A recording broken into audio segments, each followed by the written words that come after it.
You're not going to put that in there, are you? This whole conversation? Because I just coughed so No, loud. we're just warming up. We're loosening the muscles. I really think that the sock conversation is very productive. Yeah, I think so. I think so, too. Yeah. There's lots of good art history socks out there. I know, I've seen quite a few. Yeah, it's pretty good. I would listen to an unedited podcast of us talking and making mouth noises. I would. Welcome back to Gilded Eye Podcast. We're doing Frida Part 2. Everyone's going to get very angry this episode, I think, because I was fuming when I was writing it. Because if we remember, I've been mad all week. we left off last episode with Diego after their return to Mexico, which Frida had been begging for years and months and whatever. Diego decides to begin an affair with her younger sister, Christina. Gross. Under her Vile. nose. Boo. Insane behavior. Was she aware that this was happening, or did she find out in like an unscrupulous fashion? Unscrupulous I believe is a that wonderful word. Diego was just... I think that...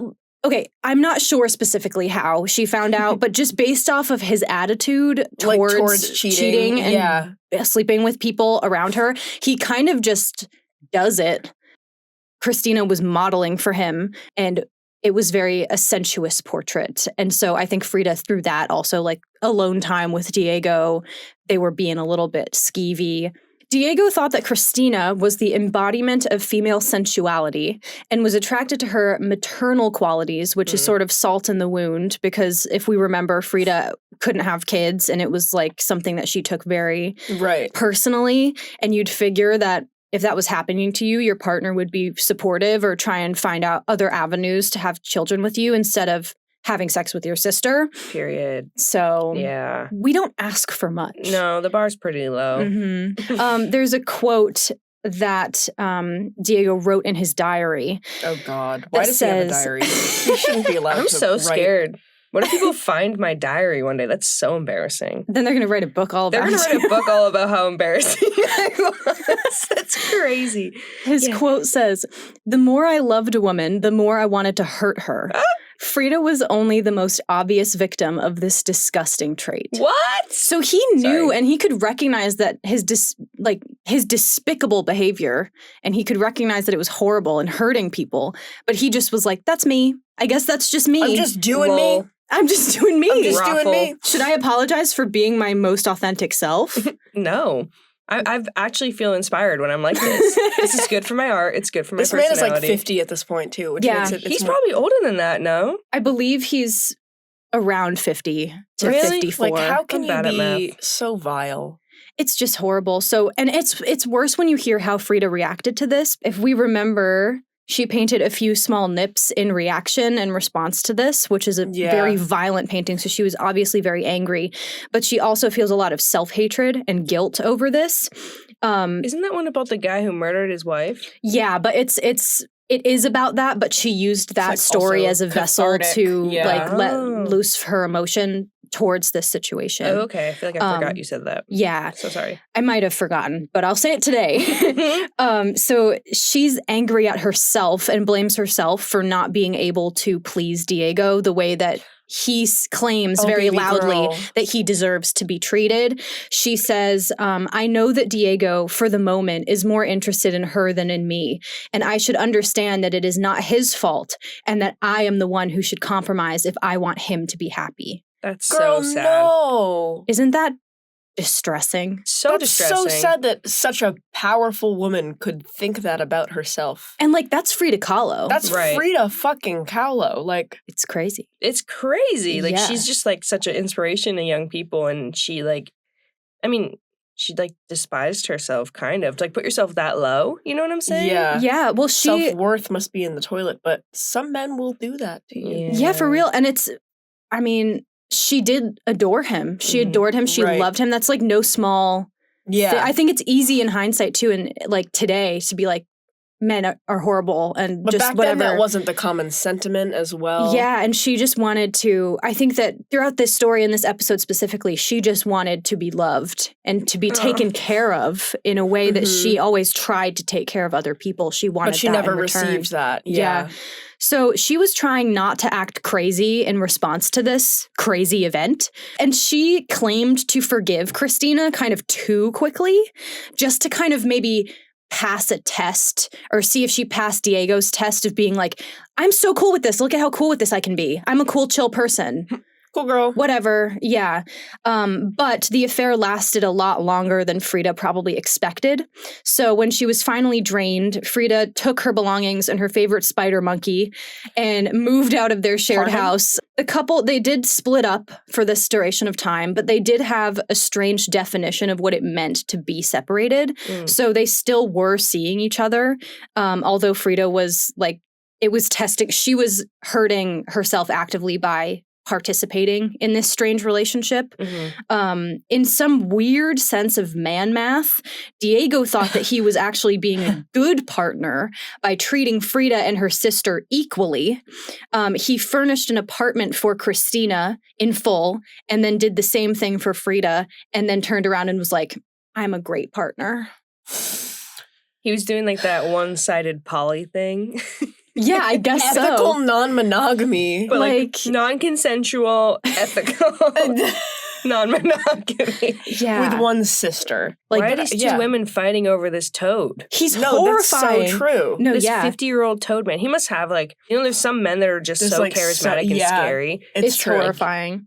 Even though Frida claimed to have forgiven Christina far too quickly, she still flew into rages every single time she saw her or was faced with her, which, like, understandable. Fair. Now that Diego had caused this negative association with Mexico to her, which is so sad because all she wanted was to go back to Mexico. Yeah. Frida escaped to New York for a little while to cool off. To New York? Yeah, she was sort of I'm shocked by that. In this story, she kind of bounces around to Europe and New York and Mexico City. And I was surprised she didn't just go to Europe right off the bat, to be honest. I thought really? You were gonna say she does Paris. go there, honestly. I'm just surprised she went back to New York. She fucking hated it there. She did. She hated New York, but I think she just knew the city and probably just needed to get out of Mexico City. True. So she goes to New York. She has a little moment in New York to cool down. But then she decides that even though he hurt her in such an irreversible way, she still wanted him in her life for some reason. So she moves back to Mexico and they kind of agree that their relationship from this point on would be one of mutual independence. Which, it's like at that point, I'm like, what are you getting out of this in general? Right. But whatever. This is like codependency. Very much so. So Diego, although he would keep lying and cheating on her until the end of time, regretted the whole bit with the sister. I think that he had a little moment of clarity where he was like, maybe the sister was too far. Maybe that was a little much. Maybe I pushed it. Was I being bad? Was I bad? Was I bad? I'm sorry. This is insane, okay. He had a moment of clarity where he realized that if he were forced to pick between the two, he would pick Frida. This came about after 2 German assassins fired 2 shots into his studio. Excuse me? Aiming for the seat Frida usually accompanied. But instead, Christina was there. They didn't hit her. She was fine. But this caused Diego to be like, you know what? Maybe Frida's more important to me than this side piece. Why were they trying to kill Frida Kahlo? That's I'm so sorry. I think that in this book that I read, there's an entire subplot of Diego and Frida's relationship with the Communist Party. And that was just, I feel like, a little bit too much of an extra layer to like go into thoroughly here. So if you're interested in that, please do read the book. I must ask one thing. Yes. Are they affiliated with the Communist Party or is the Communist Party working against them? They are both affiliated with the Communist Party. Let's go. Let's go, Frida. So yeah, Diego was like, if they were gonna shoot someone in the head, I'd rather it be her sister and not Frida. That's what he's thinking about in this moment of like near death, bullets whizzing by. He's like, I wouldn't mind. I'm picturing like a slow motion scene where he like dodges away from the bullets and he looks over at the chair and he's like, there's like magic in the air and he's like, yeah, I miss my wife. He's like, maybe my actions have consequences. Crazy. Epiphany. Hair tuck. Men learning this at 53. Like, it's insane. So in response to this again, this entire ordeal, Frida was saying that tragedy was the most ridiculous thing in her life and just sort of using humor as a coping mechanism, really like developing this second sense of self that she would perceive, that she would lead with in the world. So she would be perceived as this extravagant character that, you know, handled even the most negative things with this like absurd, boisterous sense of humor. But we see that contrasted with a few small nips where she, it's described as a burst of laughter so explosive that it could blow away pain. Whoa. So it's just like you kind of see the pain and the humor contrast each other in her work and life. Years later, she would still reference this psychic pain through physical wounds, like in Remembrance of an Open Wound, this painting that I could only find a grayscale image of. In this one, she's not very passive, but she stares directly at the viewer, insisting that they acknowledge her suffering. Wow. Yeah. Because I think in her day-to-day life, she just had to put this mask up and be fine so that she wouldn't frustrate Diego more with her reaction to this horrible thing.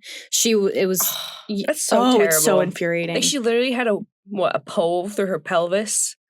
Like nothing and is then going it's like, right. oh, you're being as a child. You're being a little bit much right now with your reaction to your pain. Tone it down. As time went on, Frida did end up forgiving Christina as much as she could forgive Diego, so she couldn't forget this happened. Of course not. But she didn't really have many. She just wanted a solid support system, and I think part of her was like, "You're my sister till the end of time. Like, even though you did this horrible, unforgivable thing, I still want to hold your hand when I'm sick." And it was almost for her that she forgave them both, even though, I don't know. She's like, this is the cards I've been dealt. I might as well fucking exist. So, yeah, she kind of took the higher road there. Good for her. Stronger woman than I, yeah. Her pain manifested itself through her paintings and in other ways. She began carrying a flask of cognac around and was known to drink any man under the table. She said this was to help dull the pain. A quote from the book: "I drank because I wanted to drown my sorrows, but now the damaged things have learned to swim, and now decency and good behavior weary me." Wow. I really like that. Learn to swim? That's so good. So during this time, Frida was also exploring her own affairs, both with men and women. Whoa. Oh. Frida. When Frida loved someone, she wanted to know them completely, and often this meant through a physical connection. One woman appears twice in her paintings, Two Nudes in a Forest and What the Water Gave Me.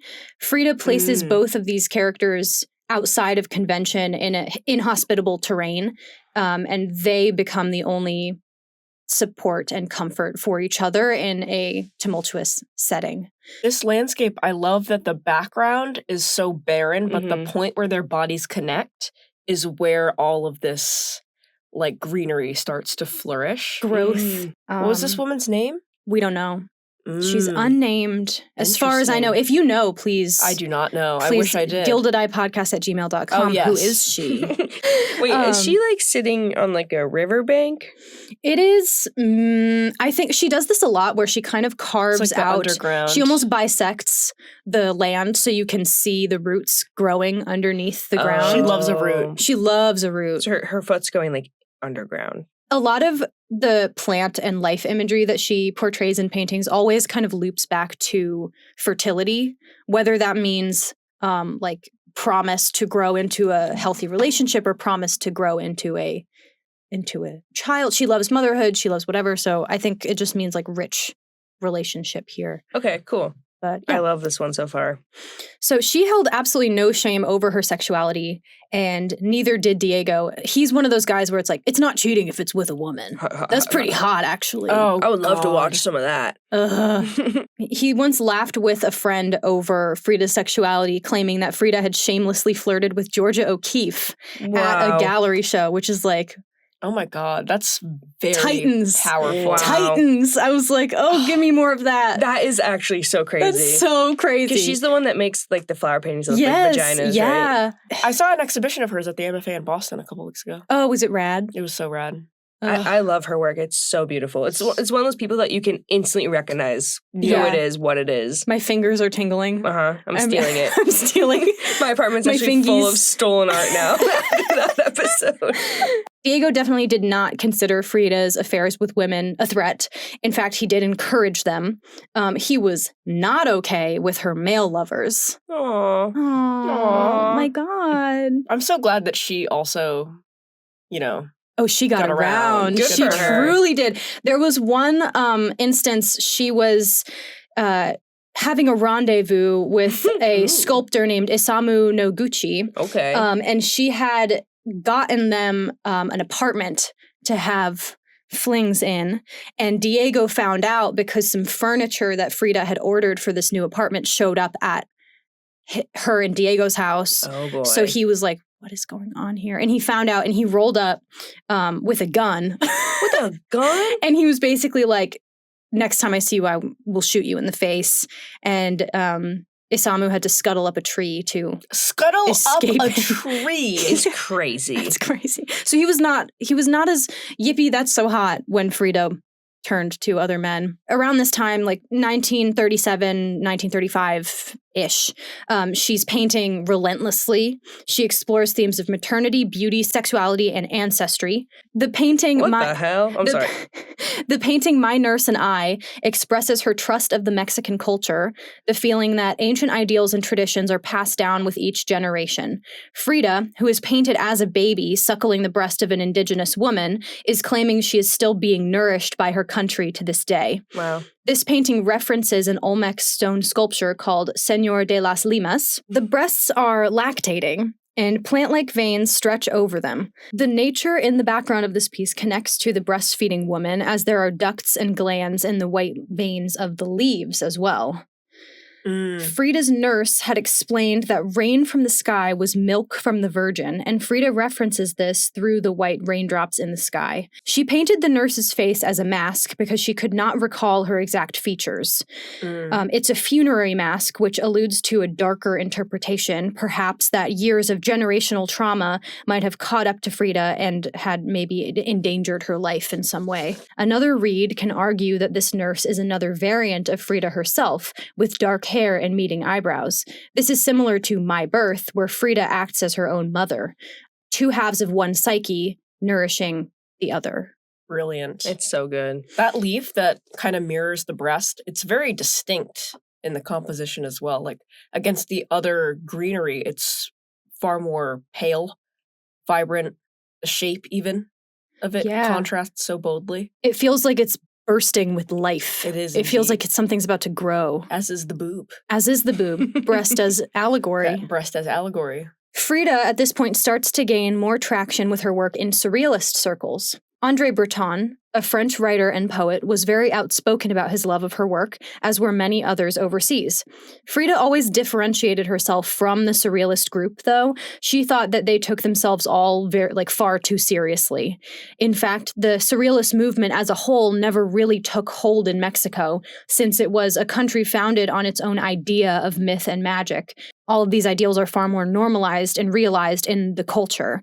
It didn't need Europe to step in with a new idealized view of fantasy through the surrealist movement when it had its own way of dealing with those ideas. Unlike the surrealists, Frida's work did not search for an escape from logic, but a way to come to terms with her own reality. It is entirely personal, and the emotions are accessible and meant to share private, loosely veiled parts of herself with the world. So lots of surrealists, the whole point is, isn't this so crazy? Am I being so crazy and unexpected? So crazy. I'm exploring the subconscious mind. Yeah, like they're doing it to be random and fun. And Frida's kind of using techniques in a way to compartmentalize and ground her reality. So it's almost like backwards. I like her way better. And it came, she was drawn to it so naturally. Yeah. She was doing this before she even, like the surrealists kind of claim her. They're sort of like, you're a surrealist genius. And she was like, I'm just being me. I'm just doing me right now. Yeah. I'm not like other girls. I'm not like other. We say that every episode, and it's true every time. It is. Her first show ended up being in Julian Levy's Surrealist New York Gallery, and she was ecstatic to be recognized outside of Diego for once in her life. She was still tied to him at this time, but she found toying with men outside of their relationship to be hilarious and entertaining. So, and everyone in her presence, no matter where she was in the world, found her captivating captivating and entirely unique. So she was making connections. She was having fun outside of her relationship. She was doing Frida. She was girl bossing. I'm sorry. She was. It sounds so fun. It is. Yeah. Like she's kind of living the dream right now. And yeah. So though her work was loved and promoted, it was still too much for some communities. In a French gallery in 1839, 12 of the 14 paintings that she submitted for a show were censored and considered too shocking to be shown. After 12 of them, she thought the whole French art scene and artists there were very pretentious and took themselves way too seriously. And she couldn't joke around with them. She was not into them, except she loved Marcel Duchamp.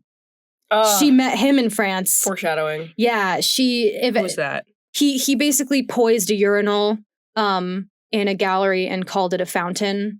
He's sort of a mind warpy artist. Okay. But Frida thought he was funny because he was kind of taking the modern art world and spinning it. Yeah, and she kind of liked that. Guy. Yeah, she was like, he doesn't take himself too seriously. He understands that what he's doing is bullshit. Like she related to that.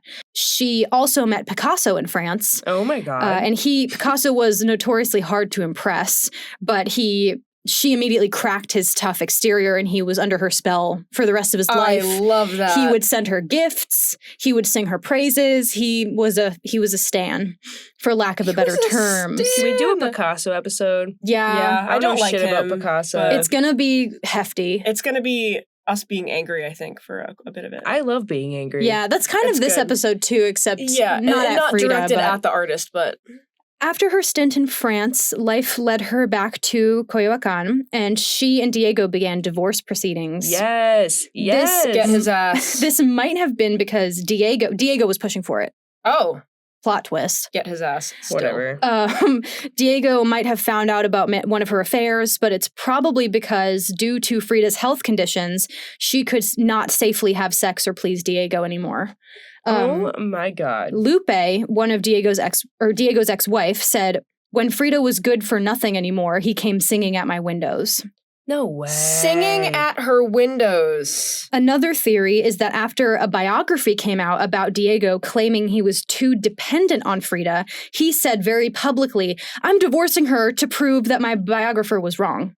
Oh my It's like, oh, you thought. So it's just all about him all the time. Yeah. Like Frida he's can... like obsessed with his image and his penis. That's all. That's all he's got going on in that smooth little noggin. It's so smooth brain. And again, even though they did split up, they still were kind of collaborating with each other creatively and like seeing each other casually, because I think that their relationship at its best was one of two artists bonding over their love of art and creative ideas.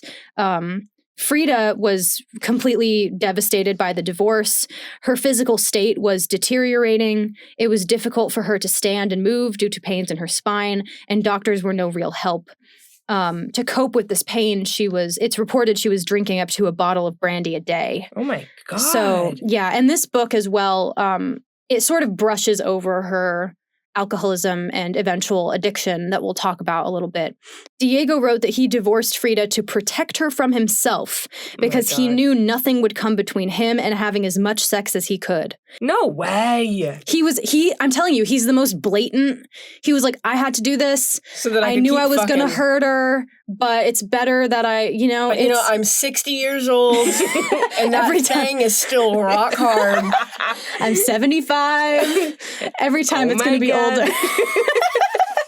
I'm 112. My penis still works. In reality, Frida just wanted him as a support system.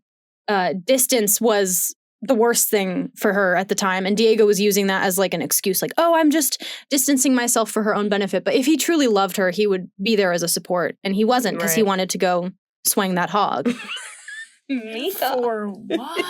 Swing that hog is crazy. Oh my God. Myra said hog in the Gustav Klimt I think I said swung. I think I also said swing I that stole hog. it from you. That is, okay, when men are sluts, they swing the hog. Let's bring back the word slut as a derogatory term and aim it at men. Only for That's men. what I'm here for. Like, you're being a slut. After their divorce, Frida officially paints the two Fridas. One Frida is the one Diego had loved initially, and the other one is the one that he does not. The unloved Frida's blouse is torn, exposing one breast and a broken heart. She's vulnerable. There are veins swirling from the loved Frida to the other, and the unloved Frida cuts off the flow with surgical pincers. Oh. This blood represents the active love she has for Diego and her attempt to shut it off. She's hit a dead end with this portrait, with only herself as a companion. She often uses red ribbon to represent a feeling of connectedness, which we talked about a little bit last episode. She uses this motif in her monkey portraits as well to suggest a blood connection, a desperate merging of herself with another being, and her animals quickly became her sole confidants and friends after her divorce. In her monkey portraits, there are often items wrapping around her throat or acting in a foreboding manner within the compositions. These could be ribbons, vines, or the monkey's tail. There's something also a little bit disturbing about these portraits, the closeness of the two beings, the fact that monkeys are factually not the same as human children is sort of unnerving to witness in such an intimate portrait. The monkeys underscore her terror at being alone, somebody quoted. Another animal portrait from 1940 depicts a dead hummingbird hanging from her neck. Frida relates to the hummingbird, a bird used as a charm for good luck and love in Mexico. Its lifeless body once again relays the idea that Frida felt murdered by life. In Self-Portrait with Cropped Hair, Frida is sitting in a man's suit with short hair. She cut it after threatening Diego that she would, because he loved her long hair. She tries to embody someone Diego would not like to punish him. It is a vengeful act, destroying her sexuality. A lock of hair hangs from between her legs, which represents femininity, or rather the lack of. She holds scissors near her genitals, similar to how the surgical pincers are positioned in the two Fridas. She tries to destroy the parts of herself that were attracted to Diego, who had the ability to love him, and vice versa.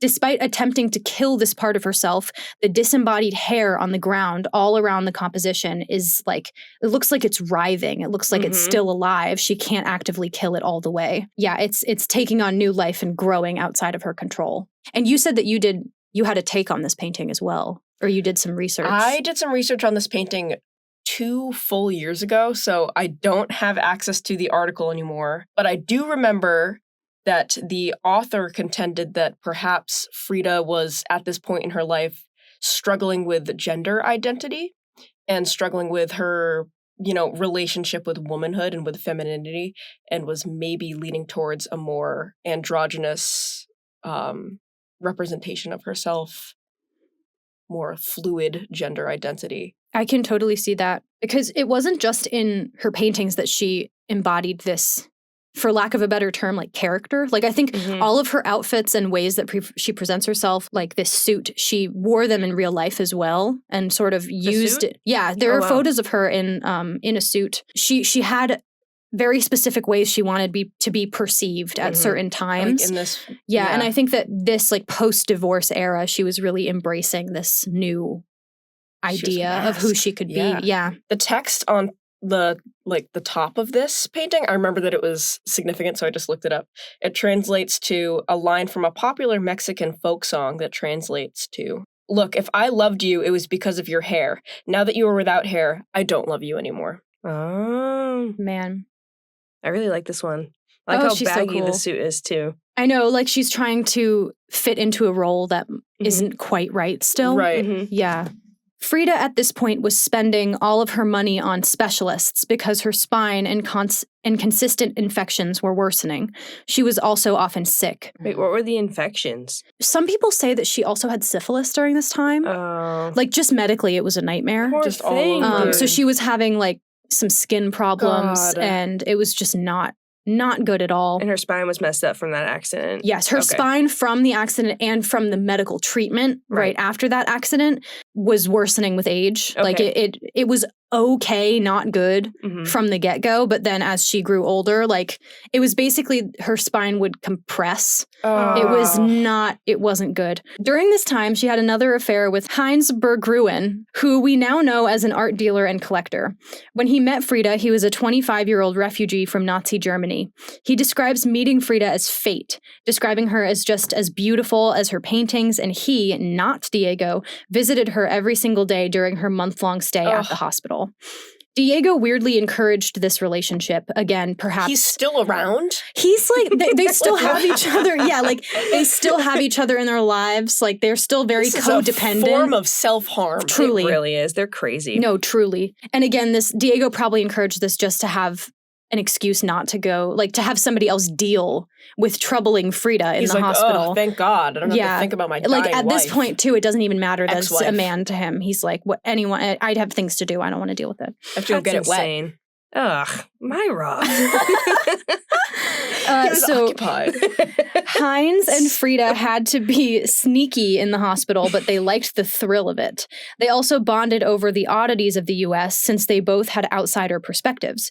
Though the relationship was tumultuous, Frida was 8 years older than him. She took the relationship much less seriously than he did. He was like in love with her, and she was sort of like, I'm also dying, but and this is a fun distraction. Yeah. Thanks, King. When Diego proposed remarriage, No, what? Hines moved away and never saw Frida again. What? Diego had to ask numerous times. Frida eventually did agree on a few conditions. She would be completely financially independent, and they would never again have sex ever. Wow. And they were definitely reinventing their idea of a relationship. They were sort of like, obviously, we will never be away from each other for some reason. We are so codependent. But like platonic life partner almost, except they're like still in love with each other a little bit. On Diego's 54th birthday, he and Frida were married the second time. Diego went to work that exact same day. So they get married. He's like, all right, bye. There were no delusions about the nature of the relationship this time. In fact, Frida became more maternal towards Diego, calling him a big baby. She often described taking care of him. I think that she did this partly as an investment because she wanted someone who would do the same for her later in life. She's like, you better fucking step up. The biography of Frida Kahlo has this great quote. Whereas in the 1931 marriage portrait, Frida played a daughterly role, the love embrace Frida finally possesses Diego in the way that presumably worked out best for them both. He is a big baby lying contentedly in her maternal lap. Diego liked being babied. They fell into a strange sort of age play. Frida would coo and talk to him as if he were a child. Ew. He needed 54 years old. He needed encouragement to take a bath, and she brought out toys to float in the water for him. What? Shut up. Once, when Frida gave one of their guests a gift, a little boy who was visiting their house, she gave him a toy tank figurine for him to play with, which she had initially gifted to Diego. Diego started pouting and got teary-eyed. And this is a quote from him. "Why do you give me things just to take them away?" Frida promised she'd get him something else, to which he replied, "I don't want anything anymore." What? 54 years old. No. Why? It's like, I don't even have anything to say. I have nothing to say. I just... Like, he behaves in this insane way and then still continues to torture Frida with constant affairs and neglect. Vile ways. That is, like, insane. Like do asshole his meter? side hoes know that he's at home with Wearing his a diaper. wife? With his mother, basically. With his- She's being Ew. mommy. And she's what, 30? She's 20 years younger than him, so she's 34 at this time. Yeah. Girlfriend. Life after remarriage was documented somewhat by Emmy Lou Packard, one of Diego's assistants and Frida's friend. And she noted that Diego would often fawn and respond with shock and amaze at Frida's growing body of work. So despite how horrible he is, he still does think Frida is a total genius. A genius artist. He thinks she's better than him. You know, whatever. That's the craziest part, is like, that is just so inspiring and kind. You know, like, she probably needed that in some way, but like, how can he also be such a piece of shit? It's don't so understand. Weird. Yeah. I don't understand how that dichotomy We have to do like a final asshole scale for At him the end of of this. this, because it's hard to for sure. He keeps the sister thing pushes him. The sister thing really that was a little testy. Like, he can't get lower than an 8 because of that. Yeah, it's yeah.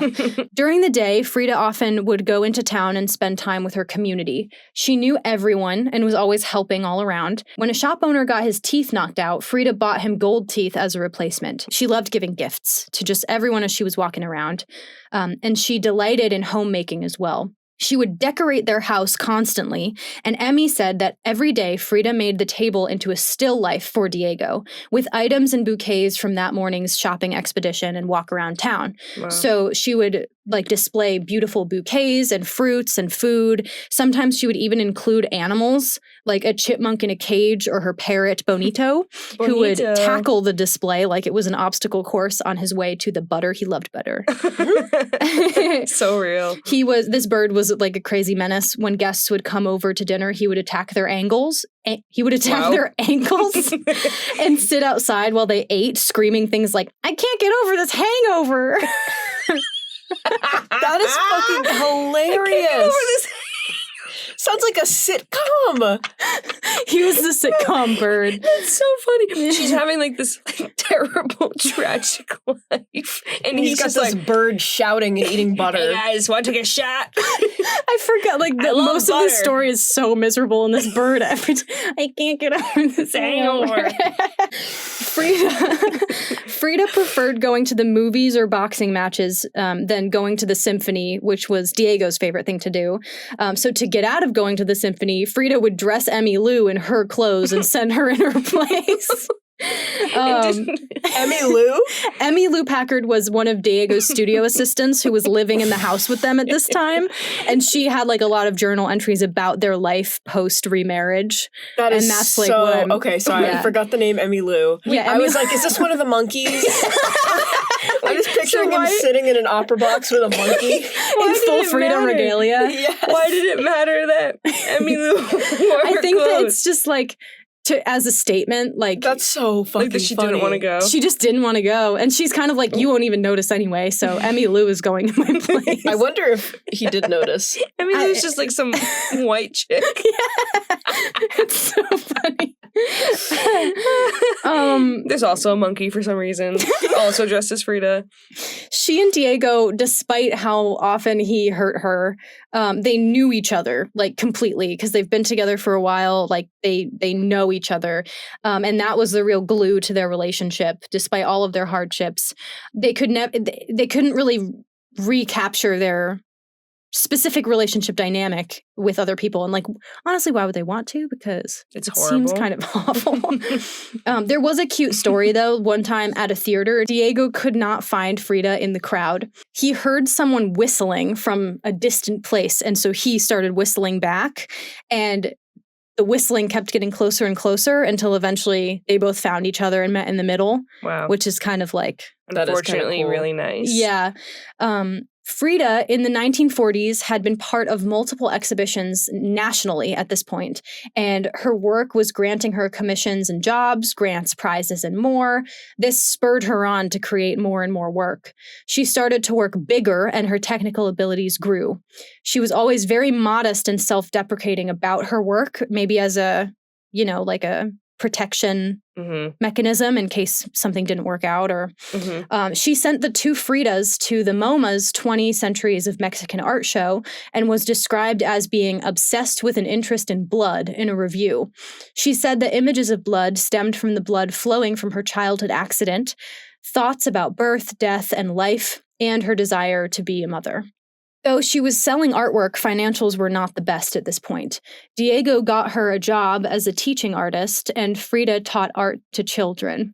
She loved her teaching job and granted the children their own special dignity. She never claimed to be a teacher. She felt like she just kind of stumbled into this role. So she always just was like, I'm Frida, I'm your so-called teacher. She was cool. Like, I want her as a teacher so bad. Where are these children now? What an experience. I know.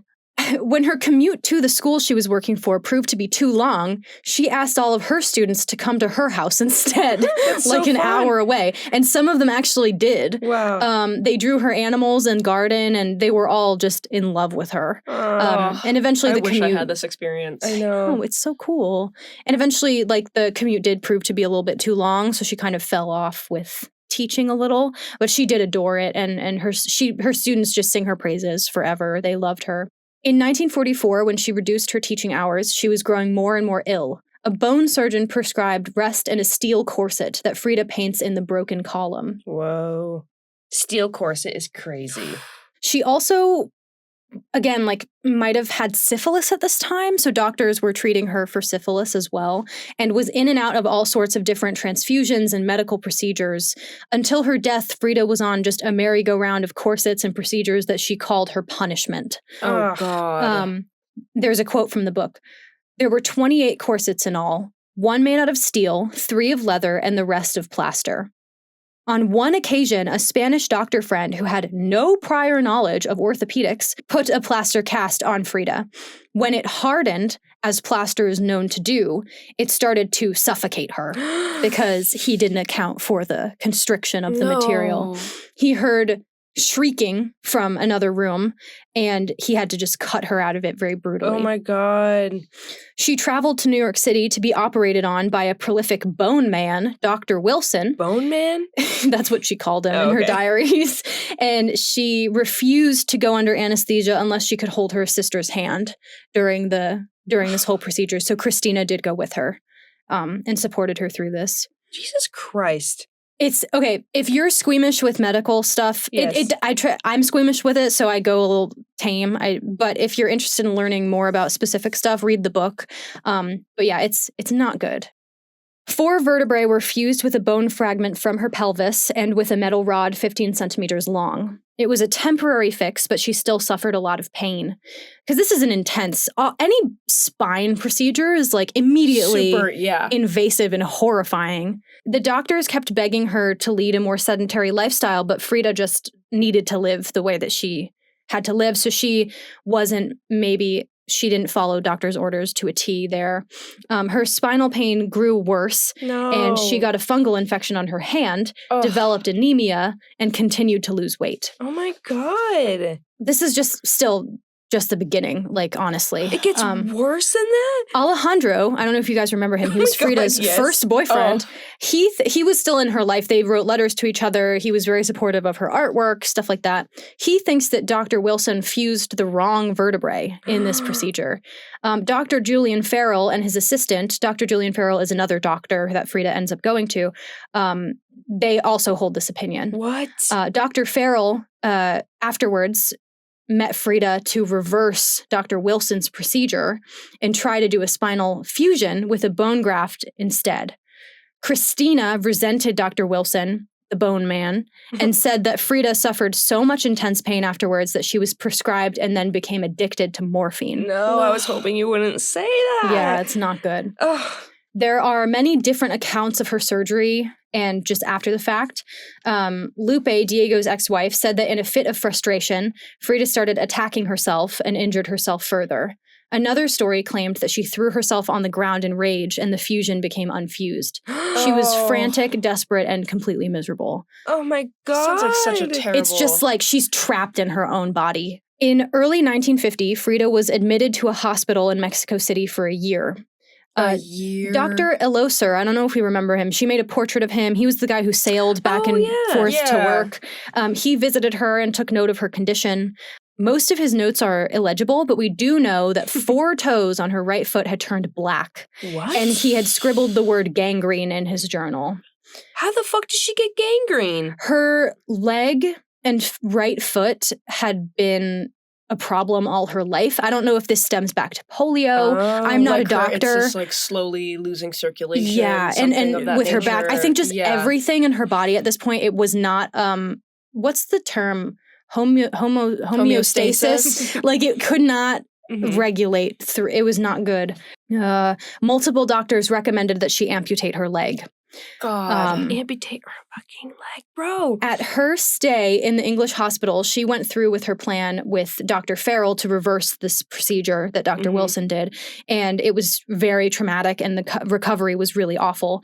She suffered infection and intestinal paralysis. What? Sorry? It was just like the procedures, I can't get into it fully because it's like horrible, but it's just going back in. Yeah. Again and again and again in this same area to like reverse and do it again and go back and add another thing and take it out and but it's just for her system it's so awful, and just the recovery from such an invasive procedure is like full of complications, and she seemed to have gotten the worst hand like all the time.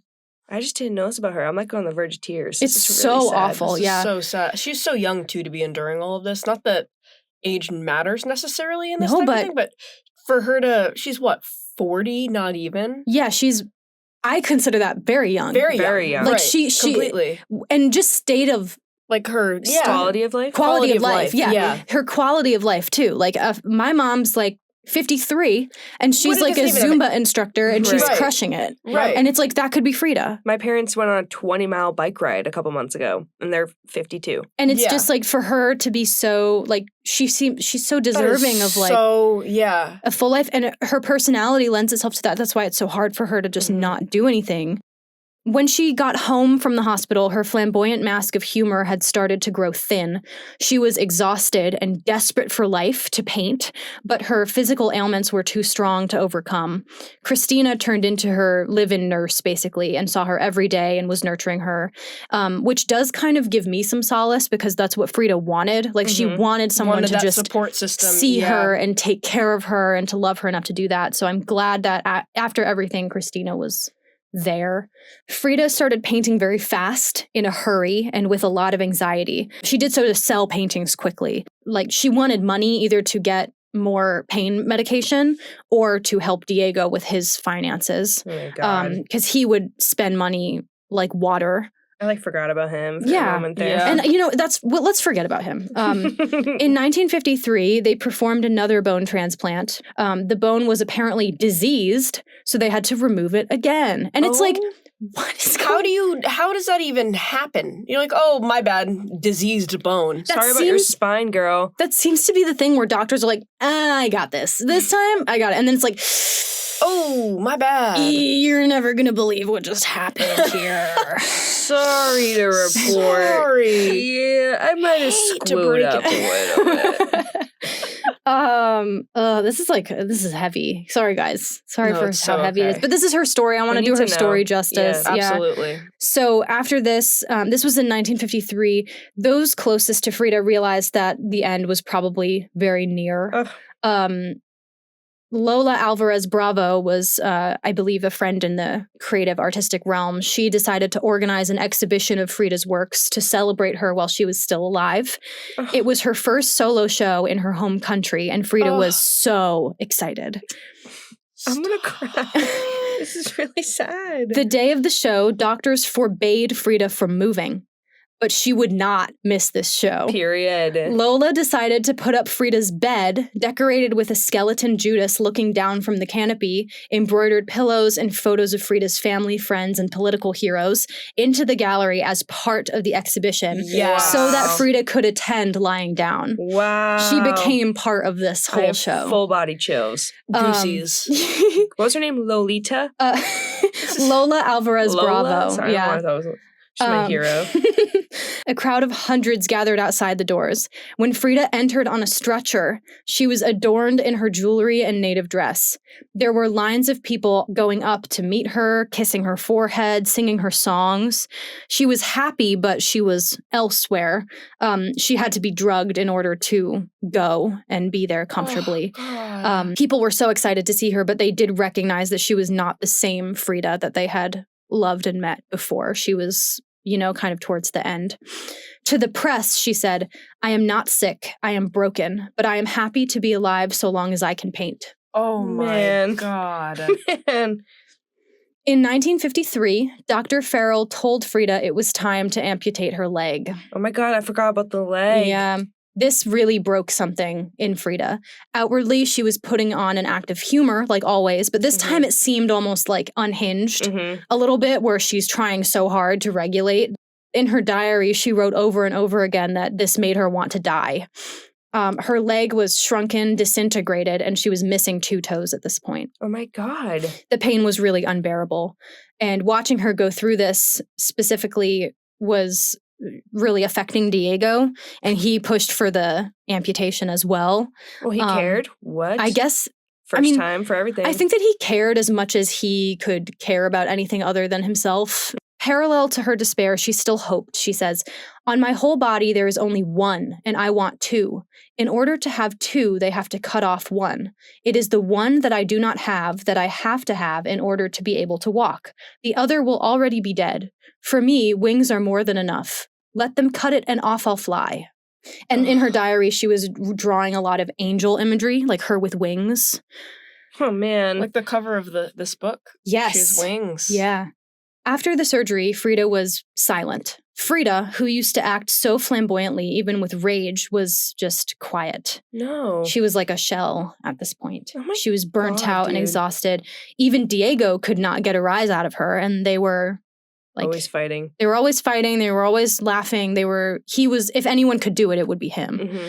So Diego was still seeing another woman during this time while Frida is physically at her lowest. Mm-hmm. And Frida wasn't even mad about him sleeping with another person at this point. She's so used to it. What she's mad about is that he moves this woman into their shared home. Right. Which is just... As you do. That's crazy. Yeah. This man is evil. Evil. This woman was also very much overstepping. Like, she was trying to run the household. She was trying to, like, step in and just take over. And Frida was like, I'm still around. I'm still here. Like, hey. On one occasion, after Diego left her in the hospital to go visit this woman, Frida tried to end her life. The woman, Emma Hurtado, would become Diego's fourth wife. And she did eventually move out of their home, and Frida moved back in. It was kind of like, duh, why are you here? Frida got an artificial leg and 2 beautiful red boots to cover it up, which she loved these boots. Mm-hmm. She was like, it brought some of the life back into her for a while. But life was still grueling. She wrote that death was nothing but a process in order to exist, and seemed to know that death was coming for her. She started to lose control both mentally and physically, which led to accidents. She would fall and lash out at people. She was consuming Demerol and narcotics and alcohol at an unsustainable rate that went beyond doctor's orders. So she was like having substance problems. She was covered in scars from operations and injections. She was having trouble differentiating herself outside of this medical field and experience, which is so insane. And she, who is so attached to her body and her sense of self, just had been ravaged over and over again. In her last few days, she was angry and agitated and did not want to see children or hear noise. It's just the antithesis of her character, because she loved children, she loved life, she loved community, but at this point, it just was not in her anymore. Antithesis. That is so sad. You're so smart, sad. Belle. I just didn't want... I say wrong words all the time, and I know that one. There's a quote from the book. Earlier, she had not worn makeup except lipstick. At the end of her life, she used makeup and could not control her colors. It was grotesque. She was a horrible imitation of the old Frida Kahlo. Which is just, like, mean. That's like, who said that? Like, what? Grotesque? This was, I believe, one of her friends who would visit. I think it was just, like, she was losing control. Yeah, they're mourning okay. her with her. It felt kind of rude, but like now it is. I get it. Yeah, I mean, I would be mad rude. if someone said that. It's grotesque. Like, yeah. Frida had told friends that she had suffered so much lying down, she did not want to be buried that way. She wanted to be cremated. In her diary, she wrote, "I hope the exit is joyful and that I never have to come back." Wow. On Tuesday, God. July 13th, 1954, Frida died of a pulmonary embolism brought on by pneumonia. Some people think that it was suicide, others a drug overdose. I believe that the specific term was the pulmonary embolism. When Diego heard the news, he became an old man in a few hours, pale and ugly. That's a quote. Even with a death certificate, he could not convince himself that Frida was really dead. With red carnations around her head, Frida was brought to the crematorium. As her body slid towards the oven, that's so upsetting. That's so upsetting. Okay, this is upsetting, but it's true. As her body slid towards the oven, the crowd of loved ones became hysterical. They started reaching for her, grabbing her arms, taking her rings, trying one last time to possess something of hers. There's a quote. "At the moment when Frida entered the furnace, the intense heat made her sit up, and her blazing hair stood out from her face, which appeared as if smiling in the center of a large sunflower." Oh my good Wow. God. Which is crazy. It's Who like when said that? Diego. Yeah, Of course he did. His his dramatic ass. I think it was either Diego or her sister, actually. I can't remember who gave that exact account. Wow. That's insane. That sounds horrifying. Yeah. But also, it reminds me of when she got hit by the bus, or she was on the bus, and she was like covered in gold. Like everything about her is so divine. Yes, yes. Frida's home became the Frida Kahlo Museum, and her ashes sit in a pre-Columbian jar, seemingly pregnant with life, similar to the clay idol in her painting Four Inhabitants of Mexico, which Frida described as pregnant. Being dead, she has something alive inside. All of the relics of her life are displayed in this museum, and as the home was in life, it is still open to visitors. It is a tribute to Frida, to Mexico, to art, and to pain. At the end of her life, it was her entire world. Her last painting, a still life of watermelons, hangs there, carved up and slashed, but with vibrant, lush fruit on display. On this painting lies her final farewell message. In big capital letters, it says, Viva la Vida. I'm crying. That's so sad. And that is the conclusion of the story of Frida Kahlo. Oh my God. Man, I'm really sad. She's just so herself until the end. Yeah. And even then she was sort of like, I'm ready to go. And she was just dealt such a horrible hand. God. It's so awful. I'm sorry to have to bum y'all out. No, it's okay. No, that was a beautifully But done. I wanted to like give credence to the pain that she had to go through. I don't know, like great art tends to stem from pain of some kind. So, or you just Diego Rivera. asshole scale, causing the final asshole scale. It's hard because, like, I think he did care about her in the way that he could. Objectively, an asshole. Objectively an adulterous, selfish, slimy, narcissistic asshole. Perverted, yeah. But in the way of inspiring one of like the most incredible artists like to ever have been born. You know what I mean? Like, I'm gonna give him a point. Because I'm glad she had someone. I'm sure she had plenty of people that she didn't know telling her that her art was incredible. She had exhibitions and this and that and the other thing. But to have someone that like consistently throughout her life was like, you are something special. Yeah, to be like to someone that loved her truly in his own sick way. To be like, you are the most incredible artist. You make art like no one else ever has. Like. That is something that I feel like a lot of artists don't have, you know? I think he kind of idolized her in a way. Yeah. I don't think he recognized. He's like, I can't hurt her because she is so powerful. She is powerful and perfect in a way that, you know what I'm saying? Like, he wanted to hurt her because she was better than him. He wants to hurt people that he loves because they're inherently better than him because he's I think he's got a lot of insecurity. I just think that he literally did not care or care enough to he's like, I'm gonna hurt this person, but I have to have sex, so that's just what's gonna happen. That's just how it goes. Like, I just think that he did not care at all. But yeah, I might clock him in at like a 9. I think 9 is I'm giving him a 10. I'm sorry. Yeah. I don't fuck with cheating. No, he's awful. No, he's I just terrible. feel like the worst of the worst could still be worse than him.